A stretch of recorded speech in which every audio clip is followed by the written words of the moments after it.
राम राम सभी भाइयों को। कैसे हैं आप सब? उम्मीद करता हूं कि आप सब बहुत अच्छे होंगे। तो अभी मैंने एक छोटी सी वीडियो एडिटिंग की है कुछ जानने के लिए। तो बहुत अच्छी वीडियो, आप ज़रूर देखिए उसको। उसमें बताया गया है कि हमारे लिए अच्छा क्या है, जॉब है या बिज़नेस हमारे लिए अच्छा है।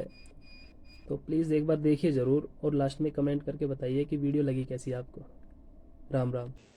कल्पना करने में क्या जाता है, सपने में कंजूसी काहे करनी। मान लीजिए अंबानी ने अपना खजाना आपके लिए खोल दिया, अनलिमिटेड रिसोर्सेस आपके पास है, you don't have to worry about anything. कोई चिंता का कोई कारण नहीं आपके जीवन में, असीम संसाधन आपको सामने उपलब्ध करा दिए जाए, तो वो कौन सी एक बात होगी जिसको आप करना चाहेंगे? क्योंकि बाकी तो सब मजबूरी में कर रहे हैं। बाकी तो कहते हैं मजबूरी में कर रहे हैं, नहीं करेंगे तो नौकरी नहीं लगेगी, नौकरी नहीं लगेगी तो पेट कैसे भरेंगे। तो वो तो सारी चिंता मैंने सपने में खत्म कर दी। वो सारी चिंता यदि खत्म हो जाए तो कौन सी एक बात है आप करोगे? सोचा है कभी आपने? नहीं सोचा हो तो आज जाकर के डायरी में लिखना, सोचना। 4 बातें आएंगी, एक नहीं आएगी, क्योंकि सोचा ही नहीं है। सोचा होता तो एक आती। आज तक सोचा ही नहीं है, आज तक जीवन केवल मजबूरी में ही जीते रहे। जो दूसरे कहते रहे वो करते रहे, अपने मन को पूछा नहीं कि करना क्या है। अगर मन को पूछ करके करते तो चेतन भगत आईआईटी में एडमिशन थोड़ी लेता, इंग्लिश लिटरेचर में एमए करता, और इंग्लिश लिटरेचर में एमए करता तो शायद ढंग की इंग्लिश लिख भी लेता।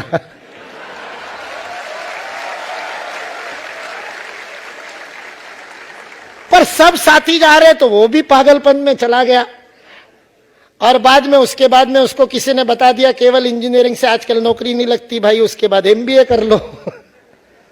तो एमबीए भी कर लिया। लोग मुझे कहते हैं आज की दुनिया पैसे के पीछे पागल है। आपको भी लगता होगा, आप भी स्वयं को मानते होंगे कि मेरा सपना है बहुत पैसा कमाऊं। अगर आपका यह सपना है तो मैं आपके सामने प्रश्न रख रहा हूं, फिर आप बड़े पैकेज की नौकरी क्यों ढूंढ रहे हैं? आज व्यक्ति 4 साल इंजीनियरिंग में बर्बाद करता है, माता पिता नहीं, आगे चल करके इंजीनियरिंग का उपयोग नहीं करता, इसलिए कह रहा हूं, बाकी कुछ नहीं। आगे चल के कोई बताता है इंजीनियरिंग करने के बाद में नौकरी नहीं मिलेगी, इसलिए एमबीए करता है, उसमें मार्केटिंग लेता है, और उसके बाद में दूसरों की बनाई चीजें बेचता है। 4 साल किसी प्राइवेट में, आप तो सुखी हो, डीटीयू में आ गए, प्राइवेट में जाते तो मां बाप के 5-6 लाख तो बर्बाद कर ही देता, मिनिमम 6-7 लाख। फिर यहां भी करते हो, ठीक है, बहुत बढ़िया। तो मेरी बात सिद्ध हो गई, और अब आप अच्छे से समझ जाओगे इस बात को। उसके बाद 2 साल का एमबीए करने में और 4-6 लाख, तो 10-12 लाख का वेस्टेज, इन्वेस्टमेंट नहीं, 10-12 लाख का वेस्टेज करने के बाद में उसको नौकरी लगती है रिलायंस फ्रेश में कंठ लंगोट लगा करके सब्जी बेचने की। एमबीए वाला बेचता है। दिल्ली में 13,000 की स्टार्टिंग मिलती है रिलायंस फ्रेश में, मैं बता देता हूं, मेरा मार्केट सर्वे। और गाजियाबाद चलो जाओगे तो 9,000 मिलेगा। छोटे शहरों में 9,000, बड़े शहरों में 13,000 की स्टार्टिंग देता है इंजीनियरिंग एमबीए करे हुए सब्जी वाले को रिलायंस। इंजीनियरिंग एमबीए किए वाला सब्जी वाला। और आप अपने घर के बाहर जहां भी आप रहते हो, वहां बाहर रेडी पे ठेले पर जो सब्जी बेचने के लिए आता है, उसको कभी बैठ करके उसको प्रश्न पूछना कि ये ठेला तेरा खुद का है या किराए से? किराए का है तो कितना किराया देता है, खुद का है तो कितने में खरीदा था, उसका बैंक का इंटरेस्ट निकाल लेना। सुबह कितने की सब्जी खरीदता है, थोक के भाव से वो पूछ लेना। शाम तक कितनी बेच देता है, कितना वेस्टेज होता है, कितनी फेंकनी पड़ती है, कितनी, सारा निकाल करके उसका नेट प्रॉफिट निकालना। मैंने किया है इसलिए बता रहा हूं। मिनिमम दिल्ली जैसे शहर में मिनिमम 1,500 से 2,000 रुपए प्रतिदिन का नेट प्रॉफिट, सारे खर्चे छोड़ करके। आपके घर के बाहर रेडी पे सब्जी बेचने वाला सब्जी वाला, अपने मन का मालिक, आज मूड नहीं है, आज नहीं जाता हूं, बोल सकता है।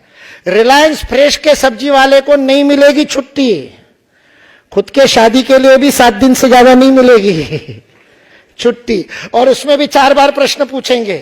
हमारे एक मित्र ने बेंगलोर से आईबीएम की नौकरी छोड़ दी, बिहारी था, बिहार में तो शादी महीना भर चलती है। नहीं पता, जो बिहार के होंगे उनको पता है, कम से कम महीना भर तो चलती है शादी, है ना।